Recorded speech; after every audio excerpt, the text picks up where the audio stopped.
My name is David Rivers, and I'll be serving as your moderator for this Rural Economic Development, Housing and Transportation session today.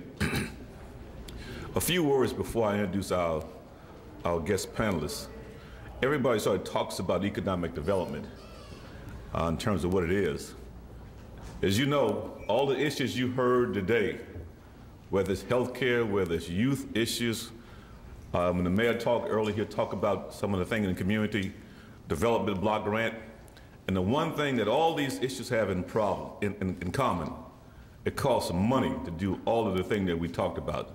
So the economic development from that sense is the system by which you can get resources from your local community to go forward in doing some of the things you want. In most cities and counties around the country, they tend to put together what they call an economic development framework plan.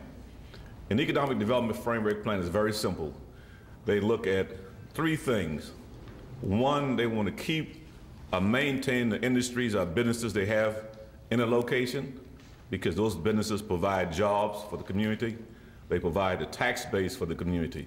The second thing they want to do is to look at how do you expand that. Again, you want to keep them, but you want to expand those industries or businesses. Again, with the mindset of providing jobs and to increase your tax base. And the third thing you want to do is to attract new industries and new businesses. You know for a fact that most cities and counties and states, they fight to get industries to come into their town. I know right now we're always fighting in Charleston. We look at putting together a trade mission or going around the country, around the world, to attract industry in. Recently, we were fortunate enough to get Boeing Industries from Washington State. It was a good attraction for South Carolina, but it was a loss for Washington State. And some people in Washington State is mad as hell because we were able to get that industry into Charleston. What did it do? Provided a ton of jobs, high wage paying jobs for the people who will reside in Charleston. Now, when the industry decided to come to your town, it's not because you are the best town in the world. They know a lot about you before they even talk to the mayors or the governors, anybody.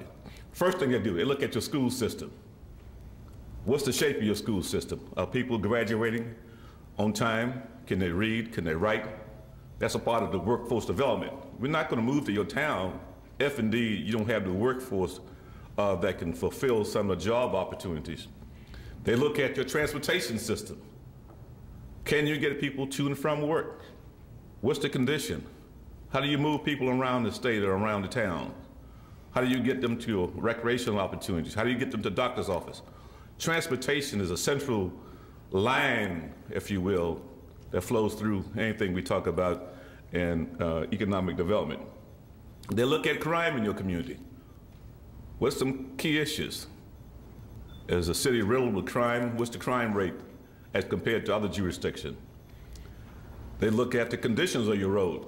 I mean, if people have, like in DC, potholes everywhere, and you can't get around sometime, that is another major determinant of whether they come to your city. And another thing we know about, if you don't have the proper water and sewer system, development will not occur. That is primary to any kind of development you want to do in any location. You have to be able to have the water and sewer system to provide those services before they come. So those are some of the issues that when we talk about economic development that you have to be concerned about if you're trying to compete with other cities, other locales, and trying to bring industries into your town. Our expert panel today will give you a better idea of some of the issues they face from a local standpoint in trying to create this economic development system that will provide the tax base, that will provide the jobs and training and tax bases that you need to do all these other things that you're trying to do in your community. So today we'll start with a lady who didn't want to go first, but she is. We're talking to Ms. Rhonda Ridley, JD. She's the Government Affairs for MARTA system in Atlanta, Georgia. And then we'll have Mr. Scott McLain, who was a big-time banker. We had a long dialogue on the telephone about his presentation earlier. Commercial real estate banker and everything else. And then we'll go to Ms. Clarke, the co-chair for the Norwood Neighborhood Improvement Plan in Birmingham. And then we have one young man, I don't think Olshefski is here. If he comes in, he'll join us. He's a city council member from Huntsville. And then we'll have, last but not least, Mr. Jerry Mitchell, Executive Director and CEO for North Alabama African American Chamber of Commerce. And we'll go in that order. Thank you very much. You want me to just sit? Okay. I guess I'm like the little bad girl in the group today. So bear with me. I adjusted myself because I went straight from talking to you all about what's going on nationally with transportation, but I'm going to back up a little bit about where we are, and then we'll build the framework. As you all know, Dr. Rivers just stated that transportation is basically one of the catalysts to economic development. And so if you're in your counties and your cities, you're always thinking, how can transportation begin to impact economic development? Again, I am the Senior Director of External Affairs for MARTA, so I'm actually a transit person instead of just full right transportation. However, in my industry, I have to know both sides of the fence, because usually I'm fighting the road guys for some pennies for transit. And so there's a whole bunch of stuff going on around transportation. As you know, transportation moves people, and the other big thing, it moves commodity, right? So most of the time, and when you're talking about with the road guys, is how do we get more folks on the roads? In my world of transit, we're like, how do you get folks off the road and the benefits of transit? Because you're then looking at decreasing congestion, because I actually live in Atlanta, and so if any of you have ever been in Atlanta, we are always trying to find ways to decrease congestion. And one of the reasons why Atlanta's fighting so hard with trying to take on its transportation issue, which everyone in the country is now looking at Atlanta as what not to do when you grow so fast. And so many of you, if you're talking about transportation and economic development, use us as a model of what not to do. and that is what you do. You want to always continuously make an investment in transportation. What happened in Georgia, they started with MARTA, which is the transit system during the Olympics, and everyone pumped all of these big dollars over the last 40 years into a transit system, but they stopped allowing the transit system to grow. And so what folks don't really know a lot of the times is that Georgia received its transit system the same time as WMATA and BART out in San Francisco. So how many of you went to DC and got on WMATA? A big cry from Atlanta, right? So again, it's one of those things what not to do. But what has happened in Atlanta, because we do have the transit system and we do have an extensive road system, you see the spur of economic development in all of those major corridors.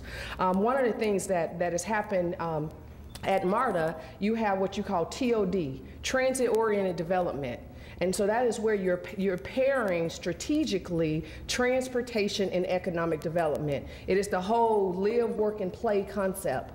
So for various areas in Atlanta, you'll actually have a rail system in place with retail, housing, and jobs. And so what we've done, we've partnered with AT&T about 10 years ago. And so AT&T actually built parking lots and their headquarters right at our rail station.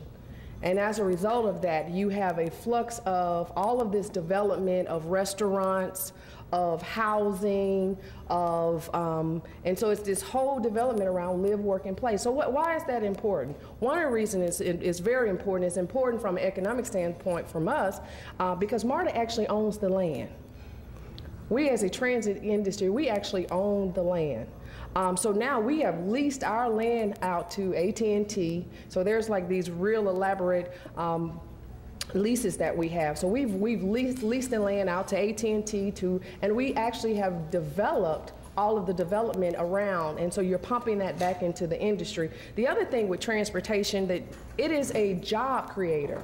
So when you looked at the R dollars, when the president came in with R, and they put all of those different dollars out into different industries, and they pumped money into different areas, and they said, okay, we're gonna stimulate the economy.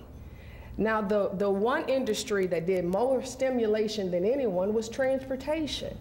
Because when you're talking about transportation, you're talking about job creation. It's always the other part of that direct link to transportation. And so, because you have construction jobs, you have engineering jobs, you have planning jobs, so all of those industries begin to fuel itself. And then it's not just a top up, it's also the down part of it. So one of the things that you constantly have to think about when you're talking about how do we go from not having these huge things that they're doing in Atlanta and North Carolina, which is whole nother world, because the other piece to it, when Georgia decided not to make an investment in its transportation, North Carolina said, hey, we'll take it, we will. So you have places like North Carolina, you have places like Tennessee. Tennessee's also doing some amazing national things around transportation. I know, right? You wouldn't even know that, right? But they have. Tennessee is really looking at taking the president up on his offer. One of the things that the president's administration has really began to look at, during Eisenhower's administration, they built out the road network. So his administration, and we have to figure out, and I'll talk about this just a little later, but how do we fund it? But he's really looking at, the president's administration is really looking at how do we get to a point where we're building out our transit network.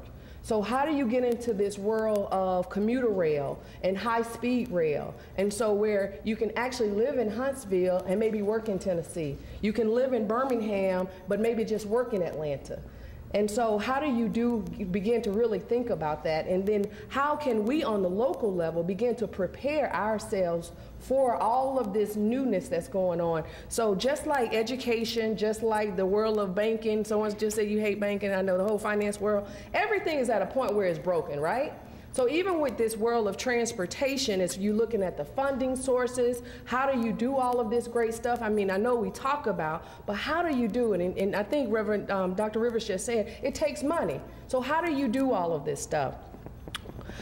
I personally think, and I'm trying not to go too far on the technical side, but currently we're on the federal level, we're in the process what you call the federal authorization. And so that is the Highway Trust Fund. So the Highway Trust Fund is where there's the pot of money on the national level that they fund all the national transportation. So when you saw all of this big money of everyone kind of racing to get those highway dollars, those high-speed dollars that they were putting up for Tiger, Tigger, all of these various grants, all of that money was coming from the Highway Trust Fund. The Highway Trust Fund is actually at a point where it's broke. So what they've been doing on a federal level is what they call a continuing resolution. So they've basically been borrowing money over here, putting it into this pot to continue to fund transportation. But on a national level, we have not been putting the proper investments in our transportation systems. How many folks remember Minnesota when the bridge fell? Remember? Yeah, right. I came in through the Chattanooga way from Atlanta, which was the first time I ever did that. And you know, Alabama really needs to start looking at all this stuff. You got all these bridges and all these networks, and I'm like, who is really paying attention to make sure they're steady and they're stable? And that, because I know we are not putting the proper investments in transportation, nor do we even think about it in that way, because we're now at a world of upkeep instead of continuous build out. So how do you maintain and upkeep stuff that costs a lot of money, right? So going back to the federal level, and then the problem on the federal level, there's a small amount of pot of money for the entire nation. So it's very, very competitive. And you're at a point where, because the administration, we had a huge administration, or well, leadership change in the House Transportation Committee in Congress. So where you've always had a Democrat kind of there who was on this really creative way of doing additional things for transportation. And now we have Congressman Micah, who was there the whole time, but he's coming in from a more conservative side of looking looking at things. And his suggestions for how do we move forward is not to fund transportation, but to finance transportation from a national level. That is such a different argument. So when you're financing something instead of funding it, and what they mean about financing it, and that is doing public-private partnerships and bringing in, different corporate offices. And to be honest, in America, we don't have that many organizations or companies that's into that. Most of those companies that have been doing that type of work in America actually is folks from other places. So you have Australia, China. So when you read in the paper how China now owns the network of New York because they literally bought it because they don't have the money to keep up the infrastructure. So people are doing this creative financing for transportation instead of funding transportation because there's not enough money. And then you have this other element that has now joined the conversation of transportation and where do we go from a national standpoint is the Tea Party. The Tea Party is because they're so against tax, they want to actually repeal the gas tax, the national gas tax. So if you repeal the national gas tax, then how do you fund transportation? So there's this huge conversation with the Tea Party about the gas is every day. Is this we just don't want to pay it anymore. But then how do you fund transportation when you're already cutting everything else, and then you have the debt ceiling that you currently have, and when you're also dealing with transportation has what you call debt services. And so there's a huge amount of money that they've already borrowed against through bonds and all of this stuff to build what you currently have. So we really have to begin to think on a national level, on a state level, and a local level, how do we begin to build and do these big things?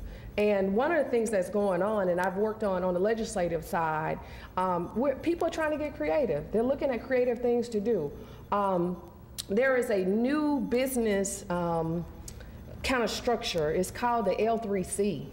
And so what an L3C will allow folks to do, instead of having a P3, which is public-private partnership, it adds an additional P, public-private philanthropy partnership, where you're actually getting folks in the foundation worlds to come in and assist with doing some of these big type investments. And so now what will that mean? That will mean from, it will take the nonprofit world in a different direction. And so where you're not doing social stuff like feeding the homeless, you might be building a toll road in the middle of, Atlanta somewhere. So that's like a whole different model, but it's still a funding model. And where I think in this country, even on education, on all of these things, we're now in a paradigm shift. So the world that we used to know on all levels, we now have to come up with some new ways of doing things because current systems that are in place are broken. So how much time do I have? About 2 minutes, I'm gonna wrap up. About 2 minutes.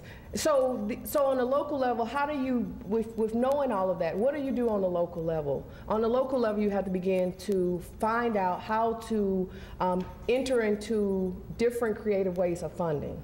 So, this P3 will give local folks an opportunity, the L3C will give local folks an opportunity to do some creative things.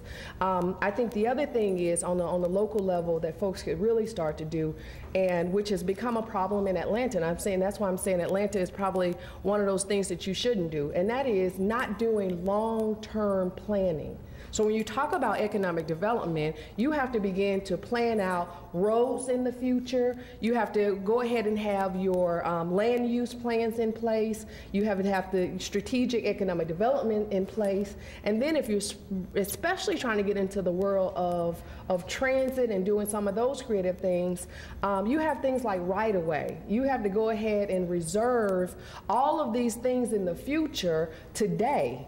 And so you can't go and throw neighborhoods up all over the place, Atlanta, and where you have not thought about having growth in the future, especially if you have the explosion that you've had in Atlanta. And now because of the congestion, they're losing businesses almost every day. You know, they're going to North Carolina, you know. So Charlotte, we're always like, oh, please, Charlotte, don't make anything else progressive. And serious. And so I think, you know, Alabama could really learn from a lot of those things and really use some national, these are lessons learned to begin to look at land use, how land use is tied to transportation. How do you begin to preserve all of the things that you need for the future? Because we're not talking about today. And especially if you're talking about at some point of your life of bringing rail into Alabama, you're talking about 20 and 30 years. And unfortunately in Atlanta, they only thought about, so in the 60s and the 70s, they only thought about a 30-year period. No one went beyond that 30 years. So now you have a little bitty MARTA that's this little bitty core, and then now this is the region. So when you talk about the Atlanta metropolitan region, you're talking 10 counties. 10 counties. And MARTA only serves 2.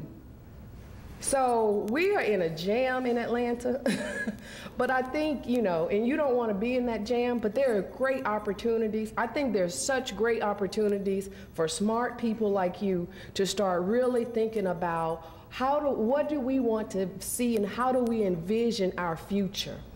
And if we can really begin to envision that future today and plan for our children's children, because that's what you're doing. You're planning for your children's children on the economic development side and using things like transportation and all of these things to fuel it, we'll be a much better place and a better world. Thank you. Good afternoon. I'm Scott McLain. I'm not a banker, but I'm sitting next to a very nice banker, though. So I want to at least extend that apology to the very nice banker that I'm sitting next to, Carol, but she's not a lending banker. She's a purchasing banker. It's those lending bankers who I don't know what they're doing these days, and actually they don't know what they're doing these days, who are the annoying ones. If you owe them money, they want it back. If you need some, you can't have it. And that's the way banking is these days. I'm a commercial real estate developer. I also am a lawyer. I got over the wall like you did, and I've been doing this for quite some time. And as a commercial real estate person and a community person, I consider that I absolutely am in economic development. I believe that I am right out there on the bleeding edge of the economy, and I assure you it's bleeding an awful lot out on that edge. We are in very trying times for economic development in every way. You know that. We all know that. I don't know anybody other than the super rich that is not suffering. Most of us aren't the super rich. And most of us, therefore, are really tap dancing and trying to be as creative as possible to go forward. So in my role as an economic developer, I try to think about big things and little things that might be successful and big things in terms of where our community is going and how we should grow it and such. And there are really 2 parts of that. You've got government on one side and the private sector on the other. And you're going to hear from my good friend, Colonel John Olshefski, who serves on the City Council in a few minutes, and he'll talk a lot about government's role, I'm sure, and I'll steal a bit of that thunder. The government role in economic development, I think, is to provide planning, which we've been having a lot of discussions about lately. In my world of commercial real estate and development and things of that sort, planning is what government does, and if not, you end up with Atlanta, which is a great place to visit, but it's awful hard to move around, as you know. Great place to shop, great place to go hang out for a while. I love going to concerts there. But can you imagine if Atlanta had done a better job of planning? I'm not saying that they didn't plan and that they don't think about planning a great deal, but they had such explosive growth. So the government role in planning and also providing infrastructure. Mr. Rivers discussed sewer and such, and sewer is economic development. And the reason why that is retailers, for example, and most offices and places that have a lot of people can't subsist on a septic tank.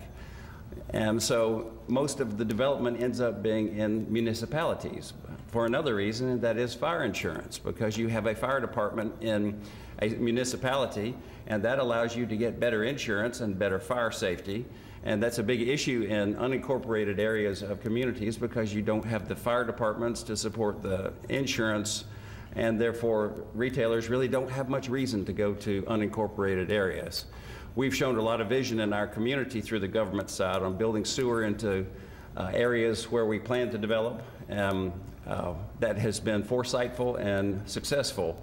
And we have made a name for ourselves in the state for sure by doing that. It's been worthwhile. Now, government runs in Alabama, as long as we have the Constitution that we have, on sales tax. And sales tax is what you pay when you buy something at a store. So if you want government to continue to hire your policemen, fix your potholes, do some planning, anything that municipal government does, it does because you're spending money at a store and you're generating sales tax. Now, the problem with you collectively, and that includes me, is that right now we're all pretty depressed and we don't have any more money, and so we're not spending much. Our economy nationally has about 70% dependence on us spending money, and we don't have much to spend, and we're not in a very good mood. And so we're not spending, which means that municipalities are very challenged in their role to try to do what they do in Alabama. So retail is very important, and John, in his early role as a city councilman, has been a real advocate for retail. I want to talk about how retail works in Huntsville, Alabama, and it works this way in most every community, because I believe there's some misconceptions about how things work and where things go. John represents the district that includes South Memorial Parkway, and I've spent time and driven down the road with him, and he says, "What's wrong with this place? There are all these empty buildings." We could very easily have that same drive on North Parkway. There are parts of University Drive that you can have that very same experience, and then you can go out 72 over the mountain and say, where's the retail there? It may not be vacant, but it's not there. Who decides where that goes? I think in our community we have a number of people who say, well, John Olshefski decides where it goes. Tommy Battle decides where it goes. The City of Huntsville Planning Department decides where it goes. They need to put some in our neighborhood. They don't do that at all. They don't really have any influence. They have a little bit because they provide the sewer, and they can be enthusiastic about an area, and they can recommend, and they can provide data and sometimes some incentives, which are more rare than they used to be. But government doesn't decide where retail goes. Retail decides where retail goes. Also in our community, we have some organizations, business ones, and I'm in one, and I'm former chair of the Committee of 100. And a lot of people say, well, the Committee of 100 decides where retail goes. That's really pretty comical. Yes, there are a bunch of developers in that organization, but there are a bunch of doctors and lawyers and Indian chiefs, and anybody can be in it that wants to. It's an open organization, but it doesn't decide where retail goes. Retailers have a set of criteria, and they vary from retailer to retailer based on who their customer is. They want to know who you are, how you're shopping, what your patterns are, what your needs are, what the competition is in that area, how the place looks and feels, which is very important, because the guys who make these decisions and the ladies are, guess what, they're people, and they typically have a boss, and they typically get paid a bonus if they do well, and they are in trouble if they don't. So they will hear something about Huntsville in the newspaper or in a magazine or on national press, and they'll say, well, gee, there's a lot going on in Huntsville. Maybe we need to put that on our radar, which is sort of the code word of we need to be thinking about that community. And then if the boss says, well, I saw it and you need to work on that, then it's a top priority because the boss said so. Or if somebody's passing through town and they stop at a convenience store or a grocery store or a restaurant and they have a very nice experience and they look around and they say, well, this place is well kept, this looks like this retailer's doing well, the people are nice, this is clean. We need to think about this. It's the littlest things that influence where retail stores go. Look and feel and reputation and impression are as important as anything. And so what does that mean you can do? You as people in this room can influence where retail goes. You have far more power than you think. Matter of fact, you're sort of it. The rest of us are going to recommend, and John's going to cheer, and the city's going to encourage, and the Chamber of Commerce doesn't really do any retail, and the Committee 100 is not thinking about that at all. But you can do that. And the way that you do that is if you want more restaurants on a particular street, and there's some there already, go to the ones that are there already. Make their volumes go up. Make them be successful, because if another restaurant sees a restaurant doing well, they say, hey, this is a good neighborhood, we need to go there. They're doing great. We could do great too. We're better than they are. And that's the way that works. The volumes of the particular retailers and restaurants in an area determine the volumes that people think they can achieve if they go there too. Something else you can do is, if you live in a house, mow your grass. If your house needs painting, paint it. If you have an old car out front, move it. People make decisions based on look and feel. And if your community and your particular street doesn't look as nice as it needs to look, these are people. Where do you go on vacation? You go to nice places that are fun. They typically are clean, you feel safe, there's something to do, people are nice to you. It's the same principle. People pick where retailers and where retail stores and restaurants go based on how they feel. And just like you when you go on vacation. So if your particular spot that you're interested in developing and seeing that there is more activity doesn't look like a place where you'd go on vacation, well, what can you do in that particular sphere of influence that you have to see that it looks that way? That's something that you can do individually to accomplish this goal. Economic development is something that the Chamber thinks a lot about, the Committee 100 thinks a lot about, other business organizations think a lot about, the city government thinks a lot about. The governor was here yesterday, and of course he focused on that. And you've heard in the past, I think there was some guy, might have been president, who said, it's the economy, stupid. We're all thinking about economic development because it drives our country.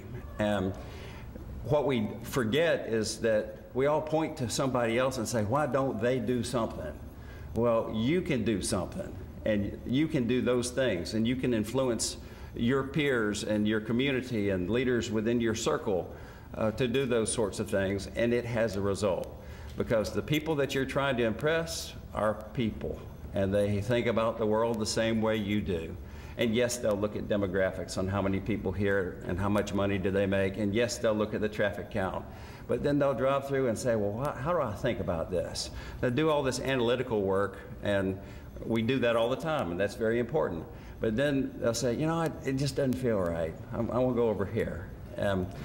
I've been working for quite some time to accomplish, for example, more development in Northwest Huntsville. I did the Costco development there, which counts as Northwest Huntsville. And it's, I think, the biggest thing in Northwest Huntsville if Walmart's not bigger.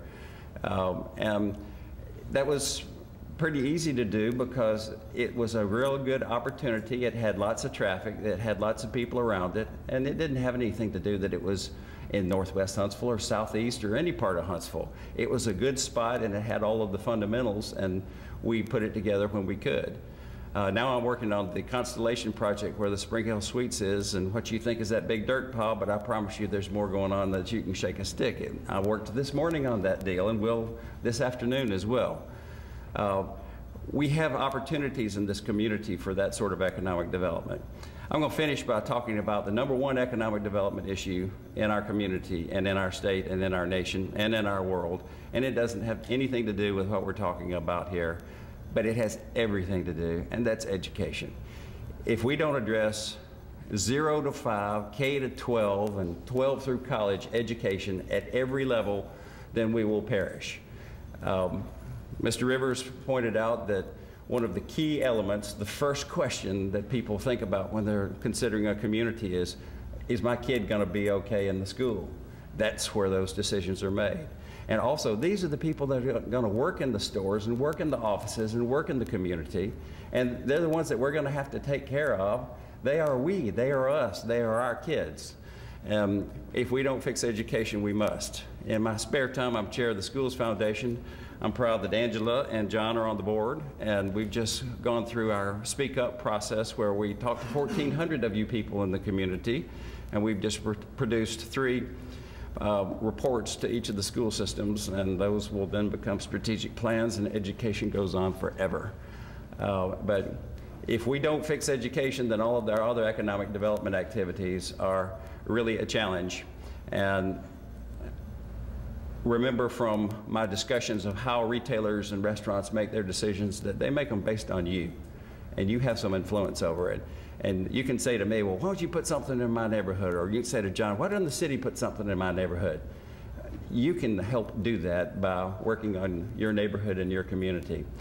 Pleased to be with you, and I appreciate you taking your time today to think big. Good afternoon. I'm going to sort of build on the last comment of Mr. McLain, because I too believe that education and economic attainment do go hand in hand, and where you have high concentrations of poverty, you tend to find people who haven't attained economically, they're the higher levels of education, so it is critical. It's part of that system that everybody's talked about. Dr. Rivers gave some pretty broad definitions of economic development around retention and expansion and attraction of industry, but if your community's not developed with all of those things that support economic development, it just doesn't happen. So I'm from Birmingham, and while many of you may be from this area, I'm not really sure where you're from, you may have been through Birmingham or seen my neighborhood, or sort of a beacon in my neighborhood, the old Caraway Hospital, which has the blue star, if you've ever passed through that area or been to the Civic Center. I live in the area around the Civic Center, and I've been involved in city government as an economic development officer in the not so distant past, and since then have really been involved in community development in my neighborhood.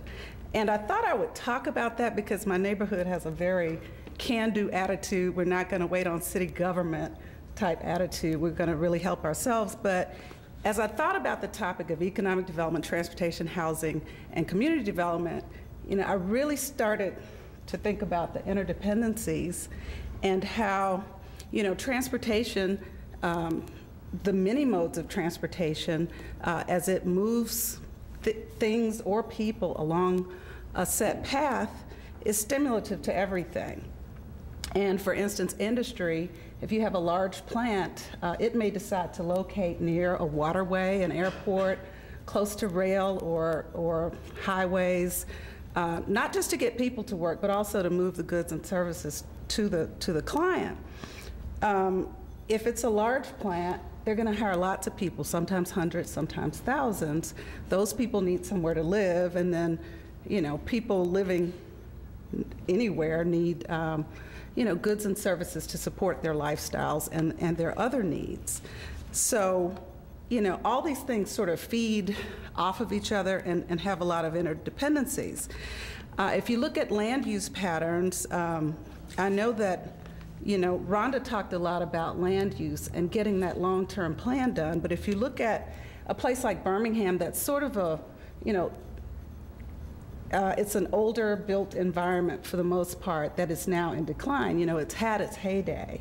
And if you look at some typical land use patterns we see every day, you'll see that retail will tend to locate on the corridors, the transportation corridors that have the highest traffic volumes. Single-family housing is often tucked away from the main streets. Churches locate anywhere and everywhere in Alabama, really, like every street corner. But the parks and libraries and, let's see, I got a lot of notes here. But the parks and libraries tend to be sort of internal centerpieces to a neighborhood that for walkability and safety for children. In the case of Birmingham today, you can still observe some pretty, some land use patterns that were stimulated by the industry that started there 100 years ago. Some of which is pretty obsolete because times were different. People didn't own cars. They lived right next door to heavy industry. And this was the management and the workers alike. It was company housing. And there were no EPA regulations at the time. Many of you know that Birmingham was called the Magic City because it was founded in around 1871 in Jones Valley in an area that was mineral rich. An abundance of coal and iron ore supported this metal fabricating industry that really formed Birmingham's legacy as an industrial center and supported the other industry that developed, including the rail. And it was a really hazy town to grow up in. It was like just, living under smoke when I was a child. It was just a dirty, smoky place. But the economy made a dramatic shift from being heavy industrial-based to being a more diverse and service-based economy with the emergence of top-tier medical and health research, training, and practice. And this newer diverse economy still includes heavy industrial sector, a pretty healthy heavy industrial sector, and I don't know where my notes are now. But I'll note that there are, I didn't number my pages. But anyway, there are 3 Birminghams that I'm going to talk about kind of interchangeably. There's the Birmingham, that's the region, the metropolitan area, and that Birmingham encompasses 7 counties. It's the metropolitan statistical area that transit, I know transit planners really use that definition, and it really has to do with where people are commuting from and commuting to. For Birmingham, it's called Birmingham Hoover, and it's 7 surrounding counties: Jefferson, Shelby, Walker, Blount, St. Clair, and 2 I can't think of, but I mean, maybe you can, but anyway, it's the pretty big economy. The economy is based on this whole 7 counties. Then there's what I call Metro Birmingham, Jefferson, Shelby, which is the core counties, and then there's Birmingham City, the corporate limits of Birmingham, which is, I mean, you probably know where it is, so I won't. But when you talk about Birmingham, it's not just a city, it's kind of the hub of this bigger region. And it's interesting to note that Birmingham City, while being in a metro area that has probably the highest concentration of non-agricultural jobs in the state, and is also in many ways the cultural epicenter of the state, it's interesting to note that Birmingham City has been in steady population decline since 1960, when it had its peak population. And the biggest drop in population was from 1960 to 1970, which was that, you know, serious civil rights decade, and a lot of that flight or population loss was probably fueled by white flight to the suburbs. And then, of course, over that time, just people dying or moving out or whatever, or just a continuing flight to the suburbs. But then we built I-459, again, a transportation project, which was sort of a half loop around the city that then fueled rapid growth south to the south and the southeast, and then a little more, you know, suburban sprawl. And it ultimately led to sort of a development of a second ring of suburbs. And then I guess the policymakers of Jefferson County said, well, we need to get one of those. So they lobbied hard for this Northern Beltline highway project that is on the books and on the horizon for Birmingham. And, you know, I could see why these policymakers would think, you know, look at all the growth in Shelby County. What can we do to grow the northern part of Jefferson County? But I'm not against growth. I just can't sit in Birmingham and love Birmingham the way I do. And then I do look at this Northern Beltline and I find it hard to really see any transportation value. It's purely an economic development engine, or so it seems to me. Maybe somebody can help me see it otherwise. But even if it's good for Jefferson County and Birmingham, it hardly seems like the priority. You know, it just seems that as far as priorities for the region are concerned, that the policymakers have just sort of either, I'd say policymakers at the city, county, and state level have sort of either consciously or unconsciously decided that it's okay to let Birmingham City just go. You know, it'll just do whatever. As if having a hole in the donut is okay for the region, or as if a body can be long-term sustainable without, you know, without a healthy heart. I mean, it's sort of this apathy that I feel has developed within Birmingham. So in my mind, policies and delivery systems are needed to bring about stabilization and revitalization of Birmingham City to anchor the growth and vitality of the entire region.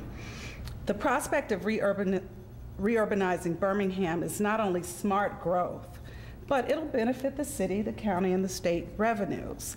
Not to mention utility companies who already have infrastructure there that's not being used or is grossly underutilized, and not to mention that sewer system that needs more users. I mean, it's already in place in Birmingham and just having a declining number of users.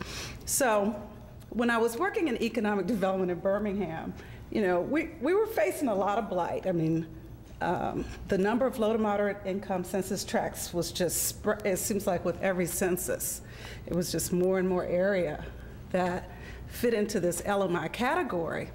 And so with the declines, I mean, you had more buildings being boarded up, or vacant homes, or vacant lots where the city demolished the home, and now the vacant lots growing noxious weeds, and so all of this tax base eroding over decades.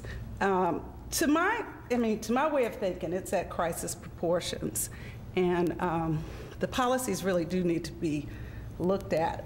In a largely rural state, it's really hard for urban issues to resonate in Montgomery. So probably all of the urban areas in the state really need to get together around some of these issues just to get some attention to them, because I know Mobile is having similar issues with urban land reform that Birmingham's been having for some time. But if we continue, well, as an economic developer at the city, facing all this blight, you know, people would go, oh, this is horrible, you know, the ride with the city councilor out in their district, and I'd say, oh, the glass is half full, this is a redevelopment opportunity. But after a while, if you don't have the policies at the state, and you don't have a local development authority or some entity that can really, you know, clear the title to the land, make the deals with the developers, I mean, after a while, the glass really does start to look half empty, and the hopelessness and despair sets in. I don't want to leave you on that note, though, so I was just trying to, I was going, okay, I can't leave them there. So here's what's happening in Birmingham. There's a lot of stuff happening in the good parts, but on the back, you know, the stuff I'm talking about is not in our living room. It's sort of in those back streets and neighborhoods that you may not travel much when you come to town. But I'd say one of the glimmers of hope for me of late is that the city is embarking on a comprehensive plan for the city. It's a plan update. It's an update of the comp plan that hasn't been done in over 50 years. And if you think about what Birmingham looked like 50 years ago, it was a smokestacks, and it was a whole different economy. So, you know, my hope, there'll be lots of public involvement. The planners are gonna get sick of me because I got a lot to say about it. But anyway, I'm hopeful that we'll be able to establish the policies needed to really bring about some urban revitalization in the state of Alabama. So, thank you. First of all, sorry I'm late. I'll take the heat for being late. I didn't realize I was late, but that's okay. I'm John Olshefski. I hate these things. Is that all right to come out here? All right, and in the last 20 minutes, I wrote a whole bunch of notes. And suffice to say, I'm a retired Army colonel who just retired 3 years ago, and I will tell you, I didn't even know how to spell economic development. All right, and I'm still wondering if I really know how to spell it. But I'll tell you what, I'm learning fast on this economic development. I don't know, those of you that don't know that the Redstone Arsenal, that front gate area, they got this thing called EUL, Land Use Lease. And we're getting ready to build 4 million square foot of office complexes right in that front gate. Well, you're looking at the guy that had the vision of that. Now, why did he have the vision of that? I'm going to tell you, it's pretty simple, folks. It's called an army that was only giving me $150 million to run a post. They were giving me $130 to run a $150 million post. Suffice it to say. And as a colonel, I had a requirement to do two things: pay salaries, pay utilities. Everything else was on me. But let me just make sure y'all understand that $110 million was salaries and utilities. Suffice to say, y'all, let me make sure y'all get this. The economic engine for the entire state of Alabama is right here.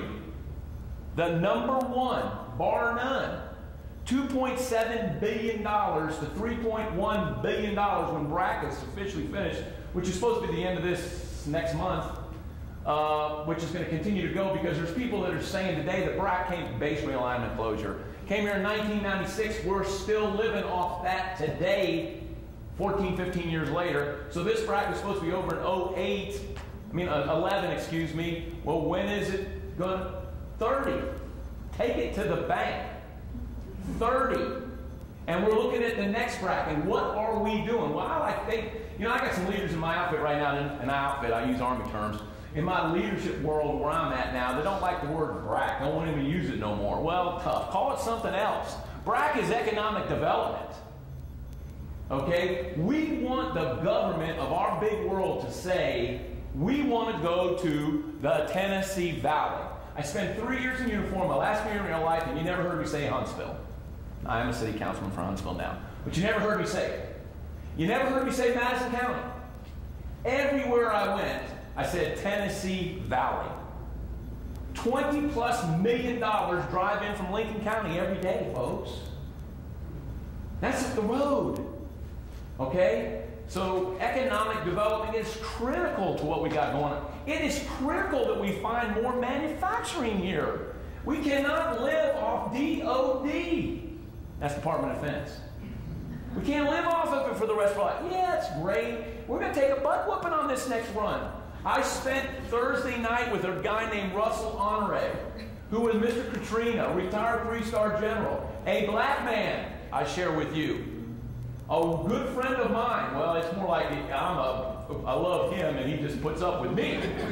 Okay? But suffice it to say, he looked me in the eye on the way down that airplane when I flew back with him and put him back in New Orleans and said, John, those were his words, we're going to take a butt whooping on this DOD defense budget.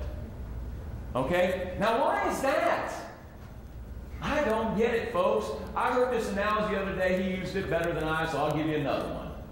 Our military is so important to this whole game of life because we're like a big dog, a watchdog. Okay, a watchdog. Think about this now. We got this watchdog that you put him in the back of your house. And that dog, you go out there and you pat him on the head every once in a while. Say, come on, baby. You just hang in there. And that dog barks a little too much and you go smack him a little bit. But you feed him every day and you give him love. Okay? That's where we were till 9/11. Then all of a sudden 9/11 hit. That watchdog is out front now. And that watchdog is doing the dangest best thing you've ever seen in your life. We might not agree with it all, and I can say that now. Couldn't say that 3 years ago. We might not agree with it all, but that's the way it is. So we're going to pull all these boys and girls back in this army now. We're going to stick them back in that back of that yard. What we cannot do is allow that watchdog not to get fed. We've got to continue feeding the watchdog. Now, he called it a sheepdog, and he gave an analogy with lambs, and the lambs, well, I like the watchdog analogy. And you know what, folks? Intertwined in all that is economic development. Somebody's got to feed them. Somebody's got to make military equipment. Somebody's got to make clothes, uniforms, hats, flags. That's all economic development. I got to say a couple things. My brother here put in Costco over there. Let me give you a little class about economic development. Is that not wonderful? You bet it is. But do you know one of the issues I'm having down in my area is my Hazen Square area? I have developers that are telling me that my overpass is causing me problems in Hazen Square. And I call bullcrap on that. This is a nut roll right here to get into this Costco. You got to go around yourself in all this way, but what is it? It's a great store. So you all go there. So do I. You all go there because it's a great store. I'm arguing it doesn't. Yes, we want transportation. Yes, we want roads. But if you got good stores, they're going to go. They're going to find out. That's retail. I love it. I absolutely get a strategic plan. Holy Moses, folks. 50 years, that's scary. 50 years is absolutely scary. Okay? But let me tell you the difference between the government, big boys like I was in, and this stuff we do in this local stuff. The big boys, when we do a strategic plan, we actually throw money at it. We actually throw money at it. When we put something that's called a POM, Program Objective Memorandum, we put it in the POM, there's money there for it. Not in this world. We put it on a strategic plan, and then we put it out. We've had Zert Road 4 lanes for 20 years. We've had what's my road? It comes to my old post. Gate 1 to Gate 7, I just went blind on it. But the Mark Road changes into, outside the gate, changes into James Record. We've been talking 4 lane. And you know what? I had that Governor Riley promise me he's going to take care of Mark Road. This colonel, in grade, 1 year, I'm going to do it. We're just about getting there. It's now 2011. So if you see it on a strategic plan in this world, you got to be fired up. You got to stay engaged. Because I'm going to tell you what, you go to sleep, they're going to go back to sleep. They're going to go to sleep. You all hold the bag. Don't just beat me up about crazy stuff. I mean, I got an email this morning. I'm like, God, you know what their email was about this morning, folks? It was about our brothers and sisters, the boys that wear the pants down, they got the crack in their, you know what, showing them, and they wanted me to do something about it. Okay? I don't like it. I don't like it at all. I got it in my BlackBerry right here. That's what I woke up to. Come on now. I got big fish to fry. You know, take it serious though. General Honorary made a comment the other night. Now, this ain't economic development, but if you're there, I'm preaching now. All right? Economic development. This ain't economic development.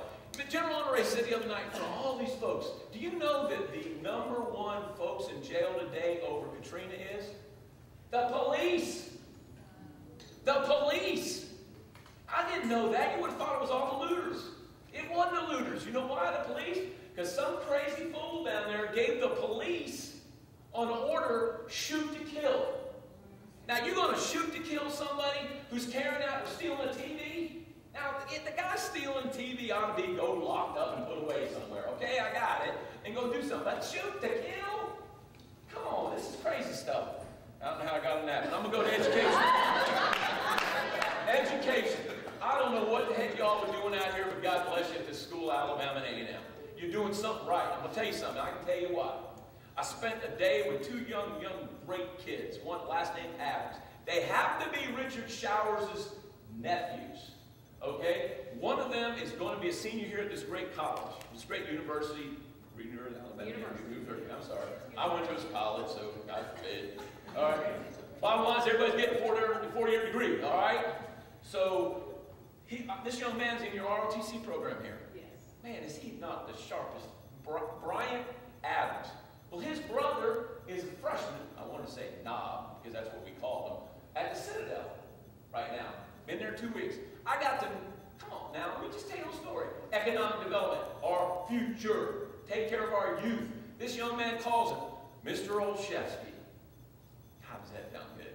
Thank you so much for helping. I'm getting goosebumps talking about it. Thank you so much for helping me get into the Citadel. Thank you so much for giving me what it takes to get through those first 2 weeks. He just finished them. Please keep the communication going. Oh, I'm sorry, I'm a white dude. He's a black boy. That's okay. It's okay. That's economic development, okay, of our future. Birmingham versus Huntsville. You know what? I felt your pain a little bit. You know, we are a little bit better off dollar-wise up here than you are. Trust me. But you know what? We get forgot up here. Because we do so well here, hey, when I'm in Montgomery, hey, they can take care of themselves. Now, we ought to take care of it. You know, it all starts back at your own yard. It all goes back to my dog. It all starts right here. We got to quit saying, give me money. We want something. Don't get me wrong. Never turn down a check. But I'm just saying, we got to always not be wrapped up on this money thing. But, okay, Huntsville, Madison County, Bragg, got it. I'm going to tell you one thing about economic development. I'm going to shut up. Sorry, sir. I'm almost done. First of all, let me just two things. 3.5%, let me give you a 3.5% Huntsville utility rate. I know you all are ticked off about it. All you Huntsvillians are ticked off. I know you're all mad. But economic development, some of that 3.5% is economic development. I'm sorry, I hate it. I happen to be a middle of the road to the left center Republican. Okay, I'm not Tea Party, got that. But I'm not. But I'm just sharing with you there's things you do and there's things, you know, Andre said it best the other night. Just do what's right. Okay? I'm not going to tell you, 9 years, folks, forget, I understand the 37 million thing. I got it. I understand they screwed up and put this new system in. I got it. But this 3.5%, all of it is not. Well, first of all, I'm going to tell you right now, I don't believe any of it's for that. But economic development, let me tell you something about my developers. They pay their dadburn share. Trust me, there's a group of folks out there that think developers get it for free. Trust me. I'm an Army officer. Cadet, Army colonel, does not lie, cheat, steal, or tolerate any of those that do. Trust me. All right, don't do it. I ain't telling you something. I'm with you. The last thing, but not least, somebody said something about roads the other day. Hell, I just heard a bunch about it. I'm going to share this with you so you what I'm worried about when you talk about Atlanta. First of all, I think we are today, somebody said this to me the other day, we are today in our city of Huntsville where Atlanta was in the 50s. I heard that the other day and I went, whoa. Okay? So if you want to do a strategic plan, all right? But let me share something with you. Do you know in Huntsville, Nashville, we get all our fuel that comes in to our area comes in via truck. That's not good, folks. That's not economic development at all. Do you know that if terrorists really wanted to mess with us, I heard that Minnesota stuff. That wasn't terrorism. That was just bad work. But wanted to blow up 65, about in the Prattville area or right in that area, we're in trouble. So what are we doing about barges? What are we doing about pipelines? To me, that's economic development. So I shared that with you because I worked so hard and I never got anywhere on it. I'm not done on those, Scott. And last but not least, Chicago. I went to Chicago, took my wife there for a 30-year anniversary.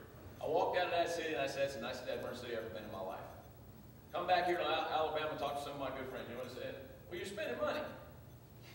Yo, I'll say what Andre said the other night. What did he say? How'd it go? Hello. He said, hello. I spend money in Atlanta. I spend money in New York. I spend money in Charleston, South Carolina. I spend money in LA. I've spent money in San Francisco. The nicest city I've ever been to, bar none. Because the people in Chicago, they actually smiled. They actually said when they waited on me, I wasn't doing them a favor. I was doing them a favor. They weren't doing me a favor. I got that wrong. But you get what I'm saying. They were there to take care of me. Okay? Which is service at its finest, which is economic development. Scott, great analogy you made on, he taught me that. I never do that. If you got a good restaurant in your neighborhood, go to it. Go to it a bunch. And let me make sure y'all got this. If you go there, though, I'm going to get some of that taxes. Because it ain't set up, but Richard Showers is there, it gets all hit. Whatever stores he gets a tax. Whatever I get, I got people in my district who think that. That is not true. It all goes into one big old pot, and then from there we work it.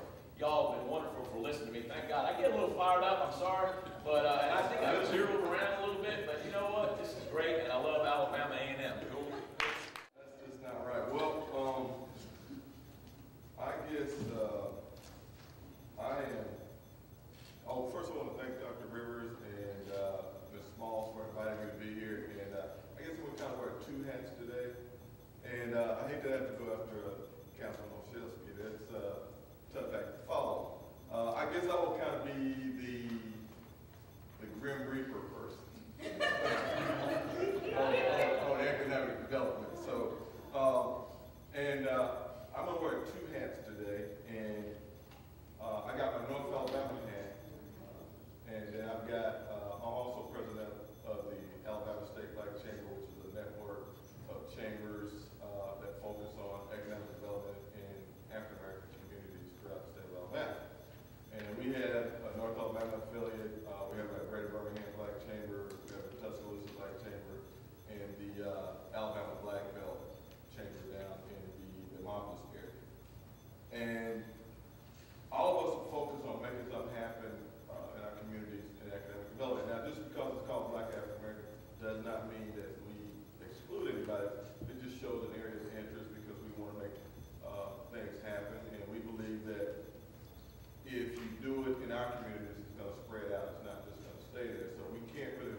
I want to appreciate, I enjoyed listening to everybody.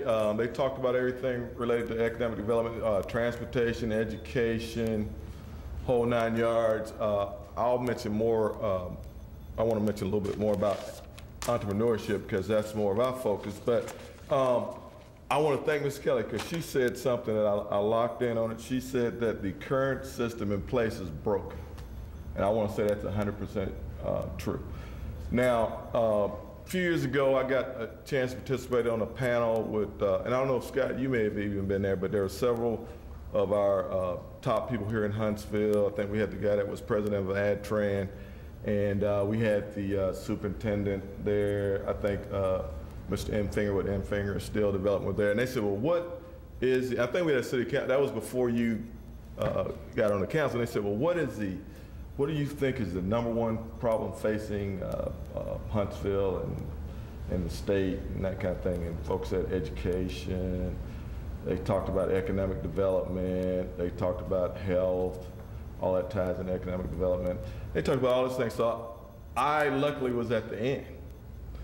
And so when my turn came, I said, well, when I look at it and when I'm wearing my state hat and I get to I travel all over the state talking to folks. Sometimes they listen, sometimes they don't. I said that the way I see it, the biggest problem in Alabama is overcoming our culture. And by that I meant, you know, as our culture is set up, we tend to do certain things, and even though they don't work, we've done it, always done it that way, so we continue to do it. And sometimes our culture prevents us from letting in more new ideas and bringing in maybe people that were not at the table initially to find out what's going on with them. Now, I live in Huntsville, the star of Alabama. I'm glad to be here. I actually moved to Huntsville from Ohio some 20 years ago. And when I got here, there was no I-65. I'm coming in, I think it was you come in off 65, get on 20 and roll into Huntsville, and 20 was all beat up, a lot of potholes and everything like that, but that's changed. When I got here, I got to participate in a program with kids at one of the local elementary schools, and I decided that instead of just doing something with the kid during the weekdays, I would do something with them on the weekend. So I picked him up after we made some arrangements. I took him out to Madison Square Mall, and he, we were going to go up to the second level, and we got on the escalator. We rode up the escalator. He said, well, Mr. Mitchell, can we go back down the escalator and come back up? So we said, yeah, sure, Corey. His name was Corey. And so we did that. We went down, rode back up. And he wanted to go again. So after about the third or fourth time, I'm saying, well, Corey, what's up with this escalator thing? Haven't you been on an escalator? That was like 1992, 1, 2. He said, Mr. Mitchell, I have not. And I was like, wow, all this stuff I took for granted that just everybody did, this kid had not done. And so I realized what the problem was. At that time, we didn't have the little green and white buses that you see riding around here in Huntsville. So this kid, you know, he had never really been on the bus, and his mom didn't have a car. You know, they would take cabs to get here, but he hadn't really been at the mall. So I just thought that has always stayed with me because we take a lot of things for granted. Now, I was reading a report, and it was a very disturbing report. It almost made me sad. And if you email me at wehelp@alblackcc.org, I'll give it to you. It's called Counties in Crisis. It's about all the 67 counties in Alabama and what's going on, and it will make you really, really sad when you look at, they have an index that looks at economics, health disparities, education, and I think one of there, I forget, but it's kind of scary because you don't know what's going on. So when I say that we need to change the culture, we need to get more people involved and talk about how we can help everybody, because we don't have that now. This part of this summer and going into fall, I'm spending time before the legislature gets back in session. I've been going around talking to different legislators, and mostly the ones that have not been there a long time. I'm talking to all the ones that kept coming in the last 2 years. So I've got a lot of new friends, like local here, State Senator Paul Sanford and State Representative Phil Williams. They're good buddies of mine. State Representative John Merrill down in Tuscaloosa. And so I'm just going around talking about all different things, how we can actually make some things change, because is to me, we just keep doing the same thing, but not really bringing everybody in and talk about how we can help. And we've been talking about, I've seen Scott do a number of presentations on economic development. He always does a wonderful job. And we've been talking about that for years. I've been waiting. And of course, you know, if you're on the north end of town, you know the biggest thing that's happened is Walmart. That's like the main place. And I'm saying it's something wrong with that. So last few weeks I was looking at the paper and I saw we've got a new development coming to southeast Huntsville. The one down in Jones Valley, I can't remember what it's called. Coles, but then it's some other kind of center too with other stores in it. Valley Bend is the name of the shop. Right, I said, well, that's exciting. So then I was talking to my friends over in Madison, and they were talking about the new Target, and they got a new shopping complex coming over in Madison, and that was exciting. Then I was talking to my friends in North Huntsville, and they said, well, look, hey, Jerry, we got Dunkin' Donuts coming. I was like, well, you know, what's wrong with it? And so that kind of bothered me a little bit because I'm saying, well, you know, I was reading this report and it says, well, Alabama is in the top 5 in obesity and diabetes. So I'm saying, wow, I couldn't really get excited about Dunkin' Donuts. Nothing against the company, but I just really couldn't. So I'm saying, well, somehow we have really not talked to the people. And so I know, you know, all the big time guys like Scott and the Colonel there, they engage in traditional economic development with, you know, the big companies and developers, the municipalities, the big utility companies like Alabama Power and TVA and Huntsville. I guess I'm a little more interested in community-based economic development where you actually get the people involved and it's not so much government focused and big company focused and big developer focused. You get more of the people involved and find out exactly kind of what the people need. And I believe we need to do that at our state levels. I've talked to a couple of the governors. All the governors have come in and they've said, small business is the backbone of our thing. So I started researching what does Alabama do for small businesses.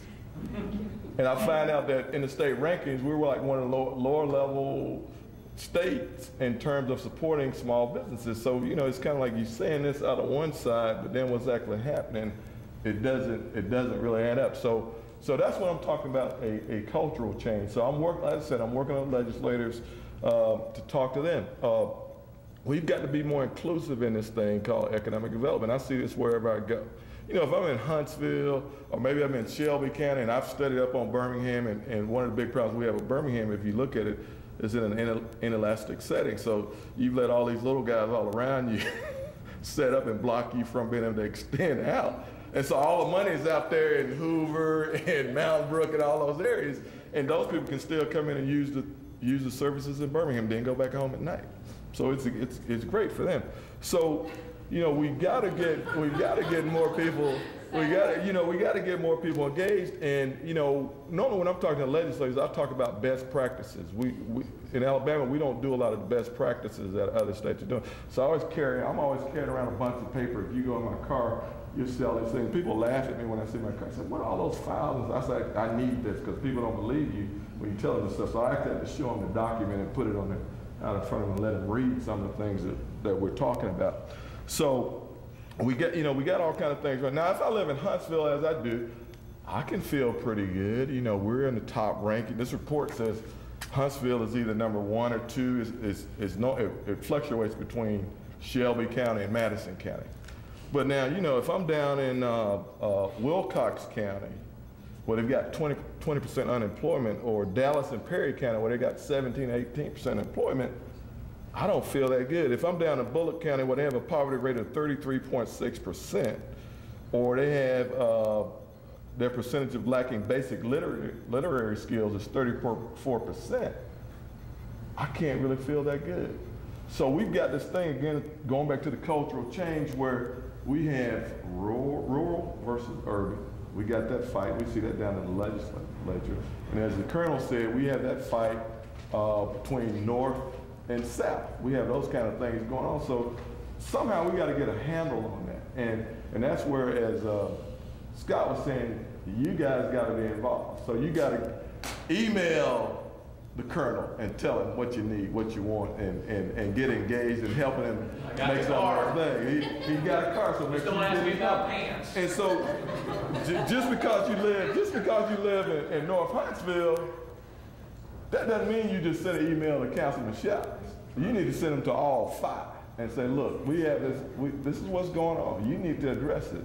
Now, you know, I love my city, but again, we've got these old traditional ways, and I see that my city engages UAH a lot more than they do Alabama A&M, which is, you know, that's just the way we've always done. I'm not saying, I'm not putting a bad finger on anybody, but historically, that's what we've done. I'll give you a little story on that. I went through Leadership Huntsville in 2007. I was in class 20, which we call the greatest class of all time. And so we're down at the city council chambers, and they have some of the council members that, and they asked each one of them, they said, well, what are the biggest challenges facing Huntsville? So your predecessor, Sandra Moon, who is a friend of mine, I hope she still is, she asked her, she told, and so another councilman came up, and I'm not gonna call his name, and he said that the biggest challenge facing Huntsville was in education, and we need to do more to support UAH. And I was sitting on the front row, I was going like, and so I guess he saw me, he said, oh yeah, and A&M Drake and Calhoun and Oakwood too. But, I mean, again, we're talking about that culture change, the mind where you don't think. So, and I deal with bankers all the time, and they like to talk about relationships. So, usually when I go to a conference or something, they normally throw me out. They say, and they do the relationship thing. I said, well, sir, I want to know how exactly do I have a relationship with you? I mean, other than me going and opening an account, and you know, maybe if I have to pay to take you to dinner or something like that. I said, because I don't really see you in my settings. We don't really go to the same church. You're at one church or another. We don't really move around in the same social circles. I'm out at municipal courts in our balls. You're up on the ledges. I don't have a membership that can't afford one. And so, you know, we just kind of operate in different settings. So, you know, we have this thing. So when we start thinking about who we're going to get together to talk about economic development, I may not call my good friend Jim Reynolds because he doesn't come to mind. He doesn't come. I may call Scott because he comes to mind. I know he isn't. So you know, some of that needs to really happen. And you know, when we talk about community-based, again, I want to piggyback on Scott and what the Colonel mentioned also. We have to get more folks involved. If I'm looking at north end of town, then I see my churches on the end of town with these $1 million facilities. Any pastors here, I don't want to get in trouble because I've got in trouble with them before. Now, they can actually be engaged in economic development. They can purchase some of the property that maybe is running down, and then they can purchase some of the property and redevelop it themselves. So it can be done. It's been done in other cities. Again, we're talking about some of the best practices that people do. I mean, I come to A&M, I see all kind of things with A&M. It's just an awesome thing. I go over to the School of Ag, and I said, well, you know, School of Ag, you guys are doing all these things, you're doing all this grant. Why can't we have agribusiness incubator over here somewhere and get into some of the homeland security contracting that's available in that particular arena? Why can't we do that? I'm amazed that here in Huntsville we have this thing called BizTech that targets only technology-based companies. When you know we've got studies that show that we need a mixed-use incubator. I'm looking at here's Decatur, Alabama, sister city. They have a mixed-use incubator. I go down to Florence and the shows here. They have 3 incubators. Got 2 mixed-use incubators and 1 culinary incubator. Down at little old Florence, Alabama, versus big old Huntsville, Alabama. And so, you know, we see all these things going on, and you wonder, why are these things not happening? And it's, again, it's the cultural thing. We don't think that way. I was reading a report by the Southern, called Seeing the Future, and I can send you a copy of that too, Seeing the Future Entrepreneurship, and it talked about some of the things that you could do and some of the things that hinder us from doing the things. And one of the things it said, and sometimes here locally in Huntsville, we get caught up in is everything is about technology. It's all about technology, and it's more to entrepreneurship than just technology. But this thing says innovation and entrepreneurship are not just technology. They're not just about technology. Another thing we see going on and this report also talked about is, you know, getting our universities and community colleges more engaged in that. Now, I see that going on at one of our colleges here locally, and then at our other colleges, I don't see as much going on. So we need to change our mindsets in doing that. Another thing, oh, you know which one, come on. You don't even need to ask me that, you know. So let's not play, let's be straight up here in this conference here. Okay, another thing they talked about, and we see, is that immigrants are players. Now, what are we trying to do in Alabama right now? What are we doing? You can say it, don't whisper when you say it. Say it loud. Okay, we're trying to get them out. Now, this report says here, now I won't read you what, now this is about a Kauffman Foundation, so Jerry Mitchell didn't make this up. The Kauffman Foundation, now, you guys all heard of the Kauffman Foundation, right? Okay, they said here, now let me read this. In the U.S., companies started, 1 in 4 technology and engineering companies started in the U.S. between 1995 and 2005 had at least one foreign-born founder. These immigrant-founded companies produced $52 billion in sales and employed 450,000 workers in 2005. So, you know, while we're running people out of Alabama, you might be running some business opportunities and some employment opportunities out of Alabama. Something that is needed in counties like a lot of our rural counties where we've got high unemployment. So again, I'm gonna sit down. Oh, let me mention one more thing, which I had a chance to mention this to the mayor. I don't know if he really listened to me. And it probably, if somebody like me approached me, I probably wouldn't listen to me either, so I could understand that. We have to really look at all the demographics where we are. If we're in an urban setting like Huntsville, or down in Wilcox County where nothing is going on, or you know, I was in Tuskegee. Let me just sidebar. In the late '60s, my mother was a grad student down at Tuskegee. And I used to travel with her as a kid. I would look around and like, oh, Mom, this is really rural and doesn't look like it was going. Well, I was in Tuskegee not long ago. It still looks the same. And I'm saying, like, what's up with that? Why is that? Why have we missed that? You know, but I was out in San Antonio. I was talking to some people, and I shared this. I got to share this with the mayor. And again, I don't know if he really heard what I was saying. I said, you know, wherever you are, you got to look at the entire demographics of your particular community. I said, it can't just be all about, like, in Huntsville, we focus a lot on high-tech, white-collar type jobs, which is good. I mean, those are big money jobs, that's great. But, you know, all of our demographics are not white-collar high-tech. So we need to have something for everybody. Now, in San Antonio, the beautiful thing about it, they have government, they've got the Air Force out there, they've got IT, they've got biotech, but guess what? They also have large logistics firms, communications firms, and they have tourism. All those things bring jobs. They're not all high tech. Now here we are in Huntsville with one of the top tourist attractions in the state. I never hear anybody really talking about how we can expand that. I really don't understand that. We don't talk about that because our culture is we're focused on high tech, defense-related jobs, and you know the new biotech center. So that would also help expand our base, but we just don't think in that regard. So we got to get more people engaged in the conversation. That is the only way that is going to happen. That is only, so all of you have to become like cheerleaders for whatever you can see.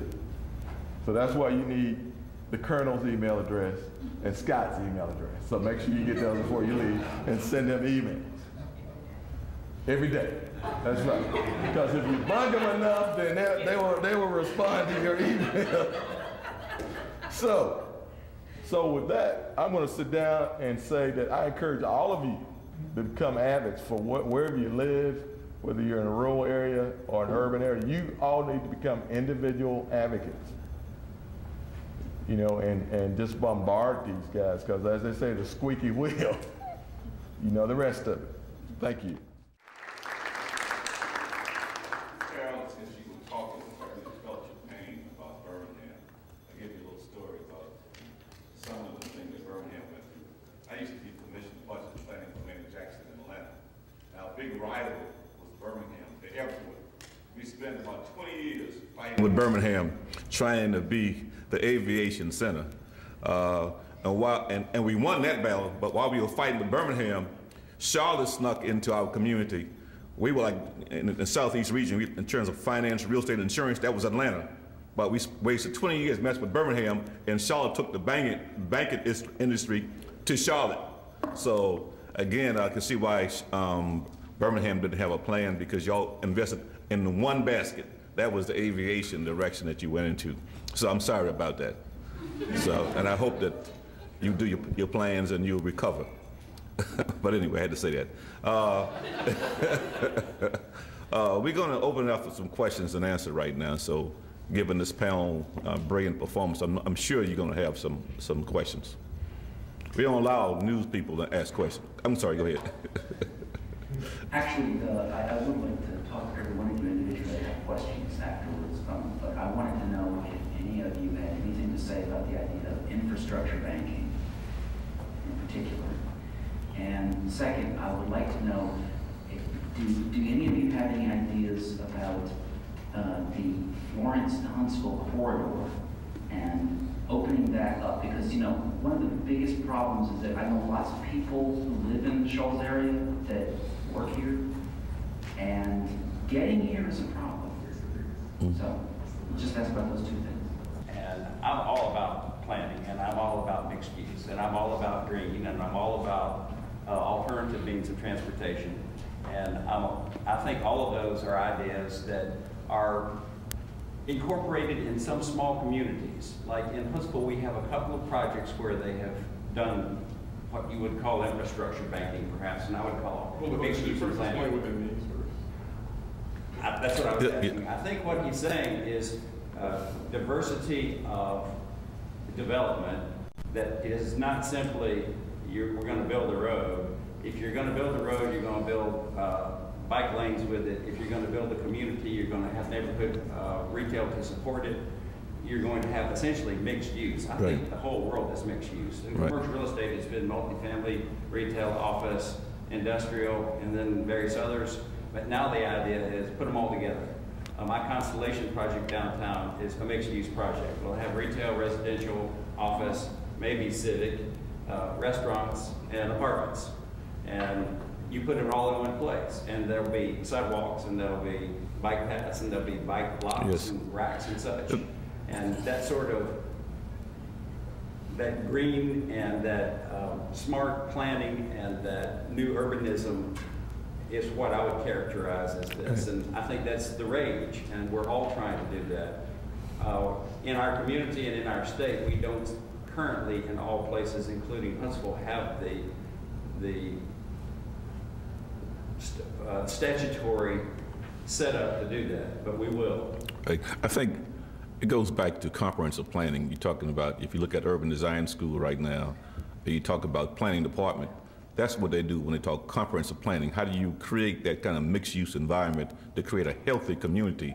I think what Carol was talking about, they didn't have a framework plan for 50 years.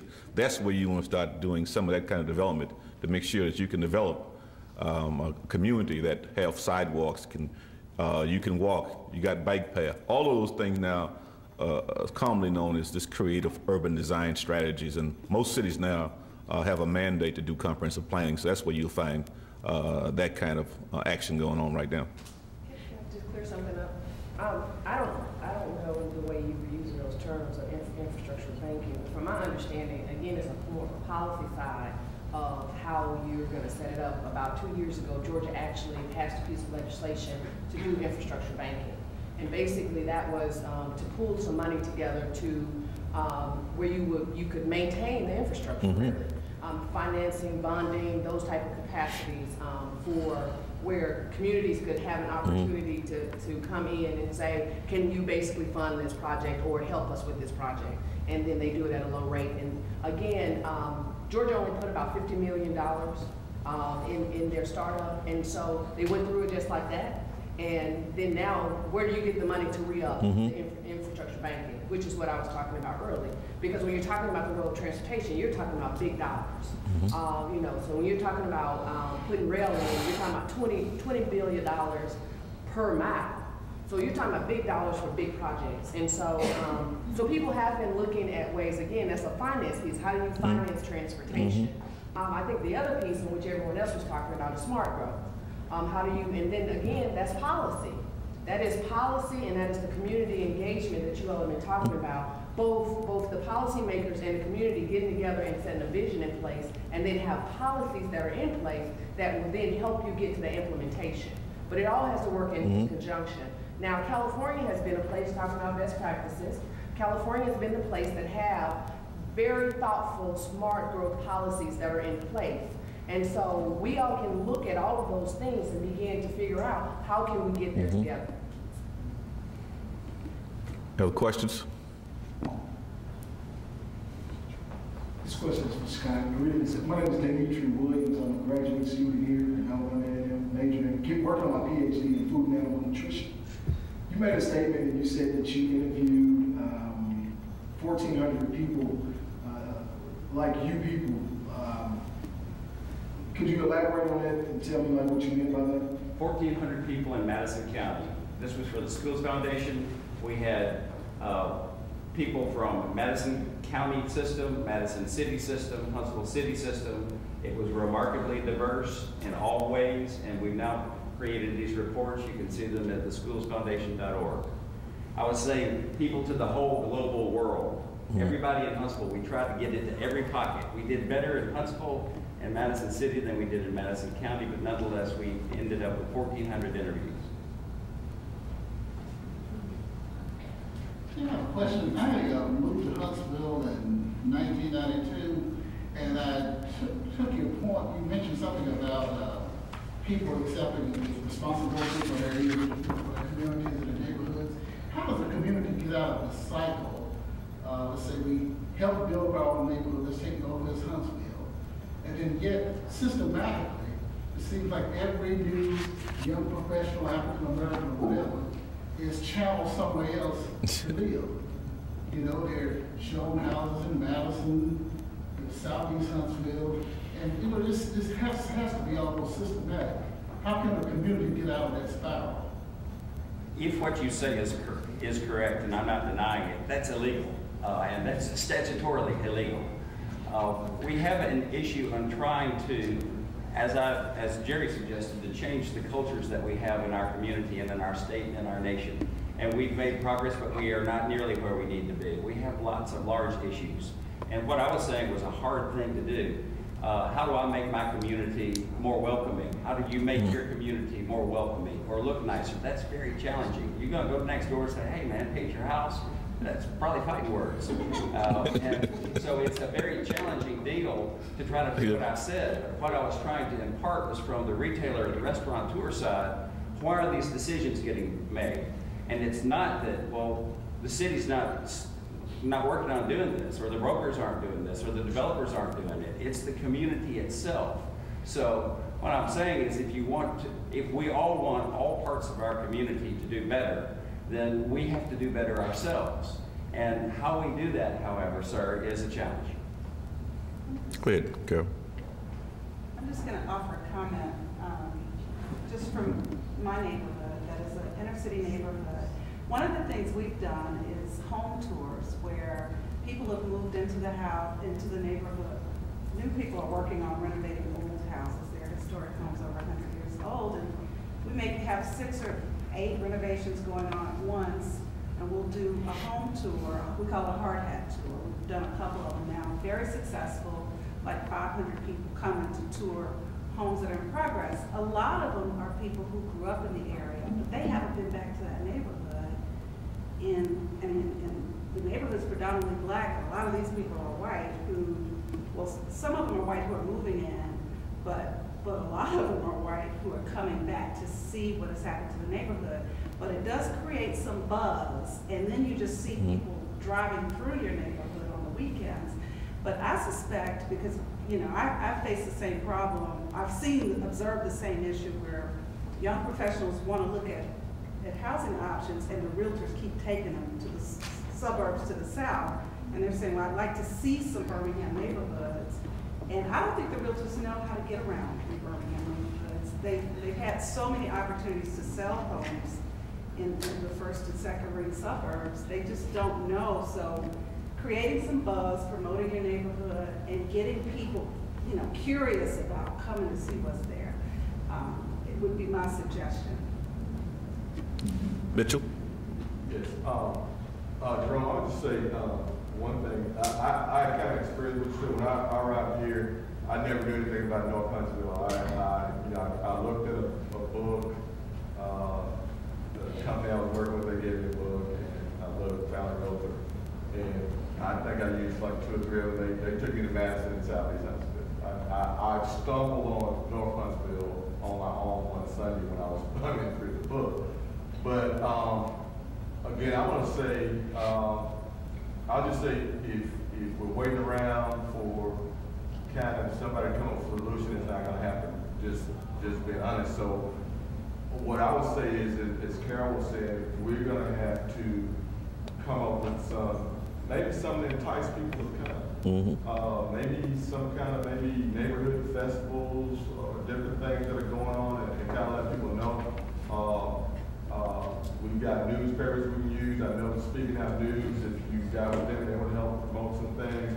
I know it during the 96, 97 break, I actually spent a whole year in St. Louis talking to folks, and they knew nothing about, they mostly knew about Madison because the theme was go to Madison, so I'm not sure that was about, but they didn't know anything. I had people ask me, well, are there any Chinese restaurants in Huntsville today? And stuff like that, but folks don't know.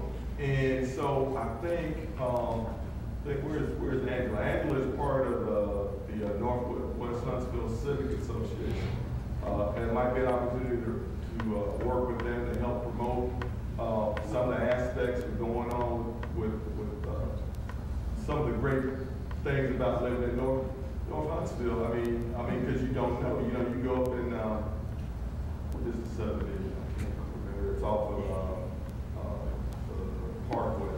I think now. Sure. I mean, it's very simple when you go up there, but folks don't know. I didn't know about it. So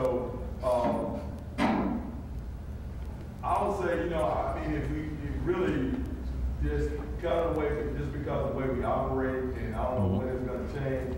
I mean, if you're waiting around on the city to promote it for you, they got other things they're thinking about. If you wait around on some of the real estate firms, they're going where they can sell the most expensive house for the biggest dollars. So you know, I think we're gonna have to just do some promotional things ourselves, and maybe with the organization Angela's involved, come up with some kind of plan to help change some of that. Now, I personally don't mind going and telling somebody, hey, you need to paint your house and pay your rent. Nah, because I've already had some rocks thrown at me. But I don't think that's the sole issue, because I can drive down to South Huntsville and see some houses that need paint and the grass hasn't been cut either. But we've had, you know, a campaign where you don't see a whole lot of positive stuff about North Huntsville. I mean, we always see negative things about the school. I mean, if something comes up with Crime Stoppers, you see the stuff about North Huntsville. So you got all those things you got to counteract. I remember years ago I was down South Huntsville. I was at a Hampton Inn. It had just been robbed. I never saw it on the news. I was like, wow. So you know, so we just got to be proactive and not just wait and not hope that somebody's gonna come in with this magic bean that change the way people currently operate. That's how I see it anyway. Okay. I sell real estate. I sell houses every day. The young professionals tell us where they want to go.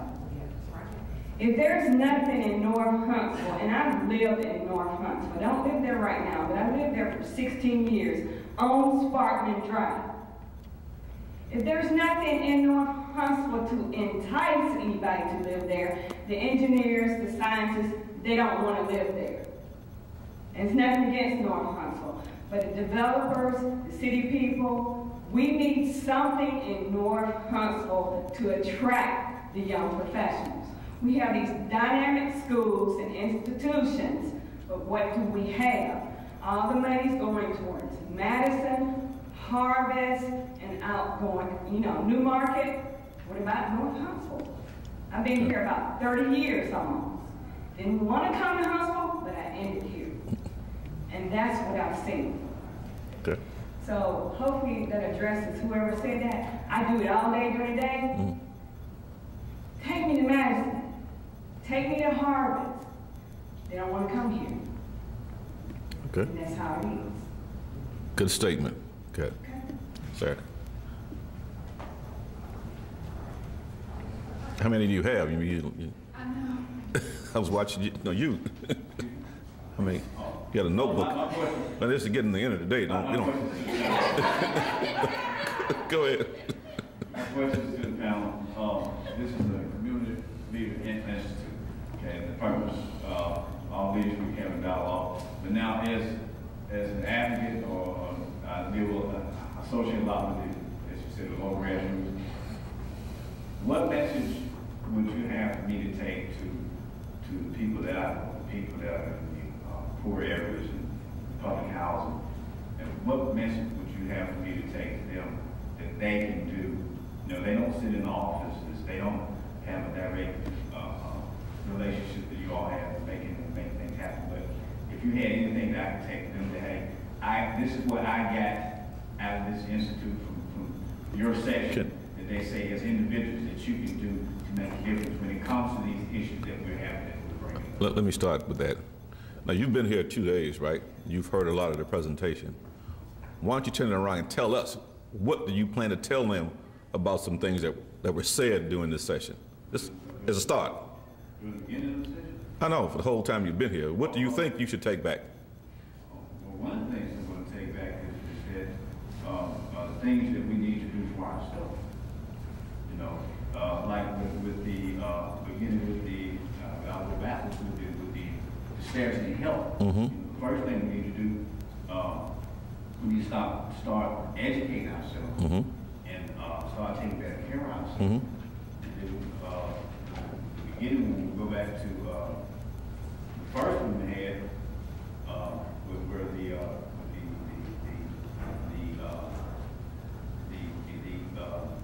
environment. Mm-hmm. You know, like I said, we need to educate ourselves, mm-hmm. to find out what's going on. Right. To find out what are our rights and right. where are we being right. Made a difference. See, you just answered the question. Thank you very much. Question. This is almost like a catch-22 type situation. We have a developer that's pretty well known in Madison County, so he might be a friend of you all, but if this developer, you know, he's selling a $500,000 homes, but he's bringing his debris down to my community and has created an illegal dumping ground. So I'm concerned about that. I'm very concerned, because how do you go up against something like that or someone like that? That's when you send it to you. Yeah. You write that email or you pick up the phone. And and get a hold of your city council. You've done it. Okay, because that is just right. just a no-go.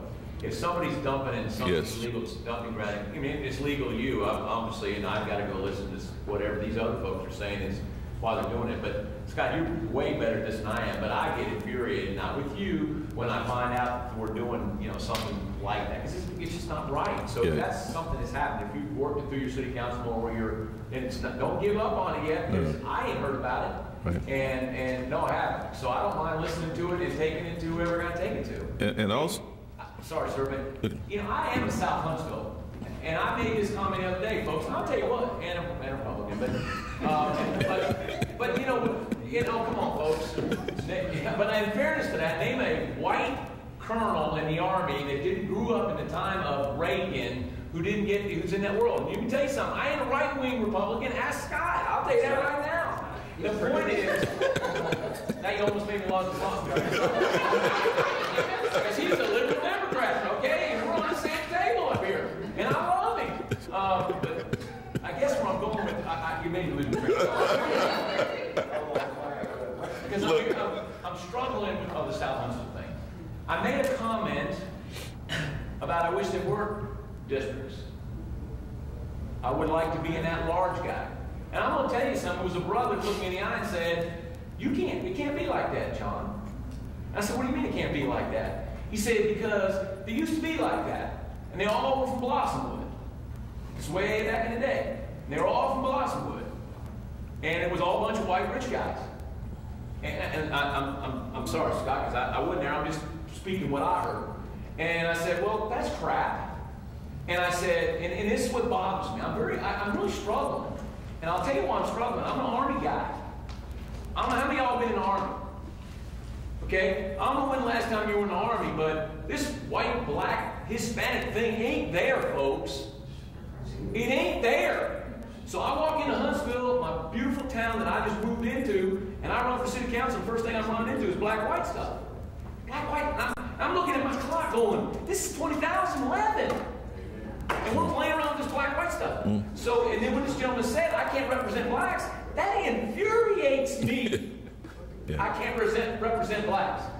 That infuriates me to no end. So when I hear somebody dumping stuff, I don't give a darn if it's black, white, Hispanic, whatever. It's wrong. Right. You've already talked to the right people. You ain't talking to me yet, so let's go with it again. That's it. Right, and also you can call the EPA and the State Department. I've talked to everybody that's somebody, but it's the good old boy network is alive and well. We know that. Well, it's the developer that sold the land to the landfill owner. You thought enough to bring it to me, though. You thought enough to bring it up in front of us, so you still think there's a fighting chance, or you wouldn't have brought it up here tonight. Okay. Okay. Okay. Tell Mr. Brennan I'm looking for him. Okay.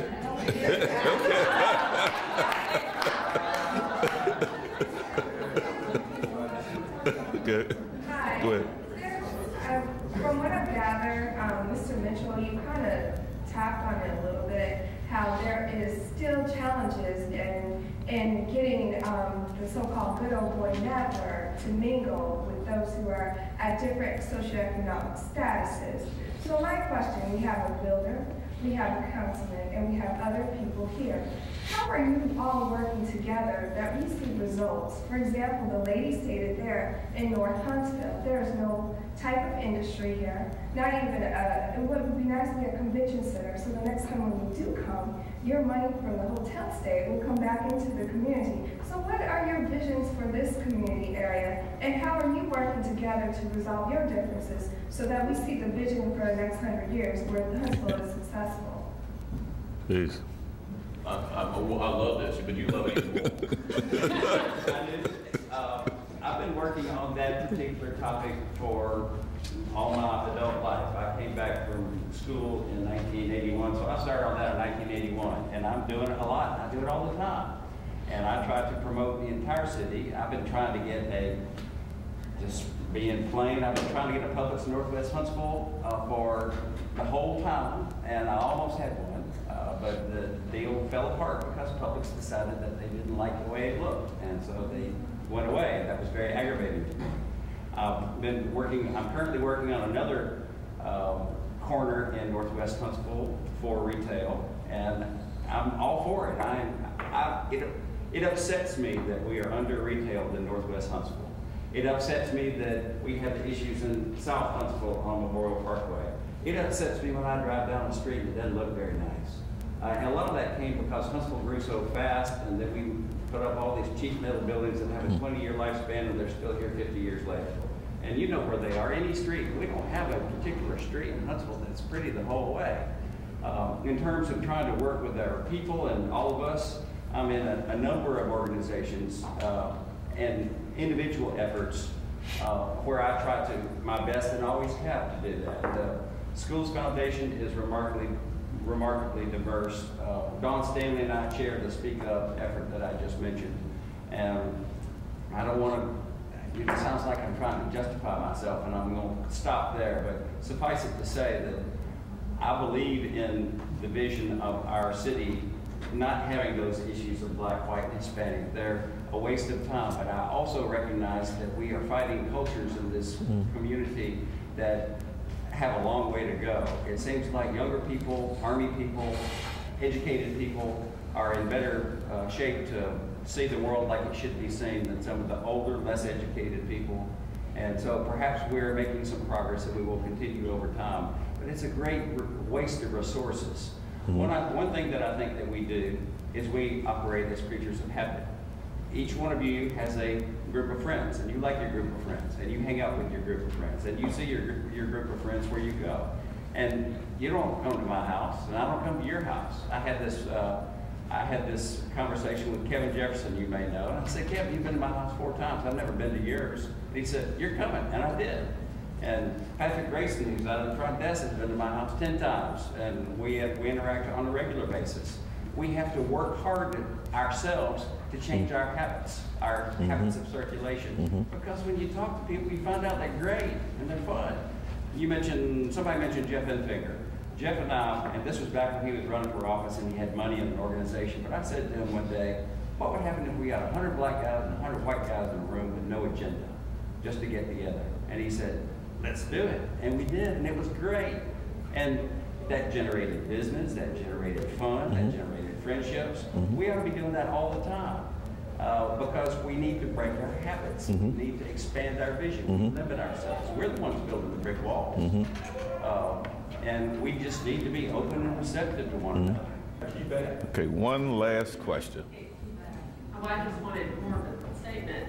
Okay. And encouragement. And I'm part of Leadership 25, but we are the best class ever. Jerry. And I work here at Alabama A&M, and I understand Scott's, because I'm going to a lot of things, and I see myself, and I'm it, and that's okay. I love it, and I'm having the time of my life. And I've been here a year. I love being here. I'm passionate about the school. I'm passionate about the mission. I'm passionate about what we're doing. But 2 things.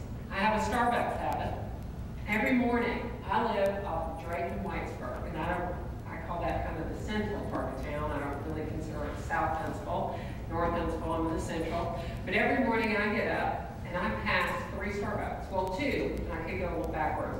And I come to the Starbucks on Maston Lake, and I buy my Starbucks every morning there. And the reason why I do that is because I want to see economic development in Northwest and Northeast Huntsville. And I spend my money here, and that's what's going to make the difference. And the other thing happened last night. This will be my 2nd child, she's a junior at Huntsville High. My first graduated Huntsville High a couple years ago.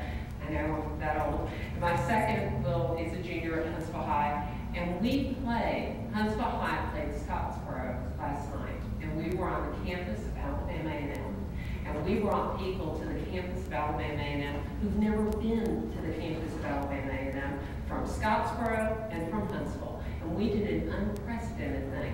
And I say that, I don't have the longevity here, I don't know if it's been done before, but it was a really neat thing. And I talked to the principal, Leslie Esnall, last night, and I said, Leslie, we got to keep doing this. We've got to keep coming up to this area of town and support things that happen in this area of town.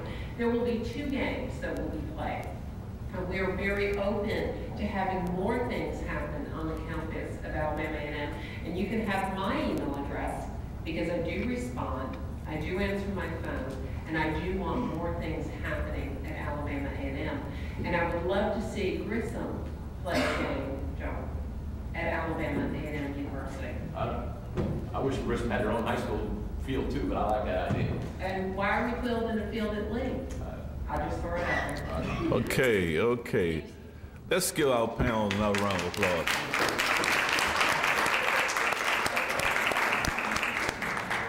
This is coming to an end. I think that we've had a very good program over the last 2 days. I thank all of you who made the effort to come today and yesterday. I think we provided some good information from a bunch of experts. Now the key thing is to utilize that information back where you live.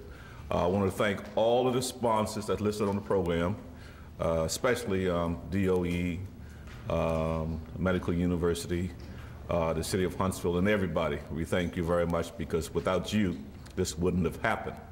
So we've enjoyed ourselves. We hope that you've enjoyed the program. So again, we want to thank you very much. I also want to thank some people who helped put this together. First, I'll stand up, Toni Smalls, who's been worrying you to death, I know, to get out. Toni has done an outstanding job. Letitia Abraham from our staff. My colleague, Dr. Saber Slaughter, he didn't do much, but he's here. We'd like to hear it. So again, I want to thank all of you for coming, and I want Letitia to come forward now and do some wrap up and talk about evaluation. Letitia.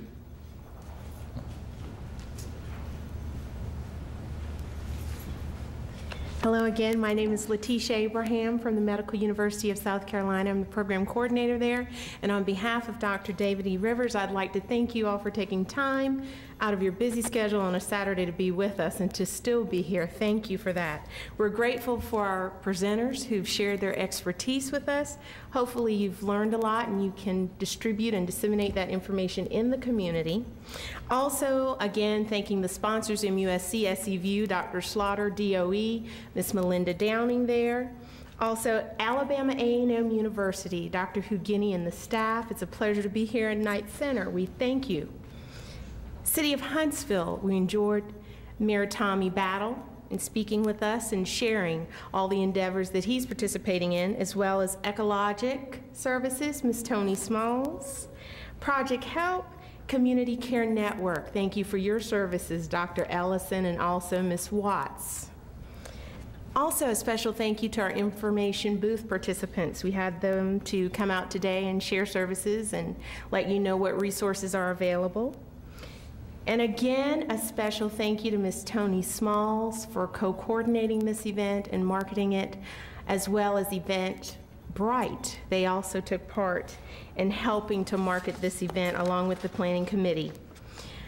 Media coverage, we would like to extend a special thank you to them. Speaking Out News, Dr. Laura Hall, KGA Strategic, and Jerome St. Jones.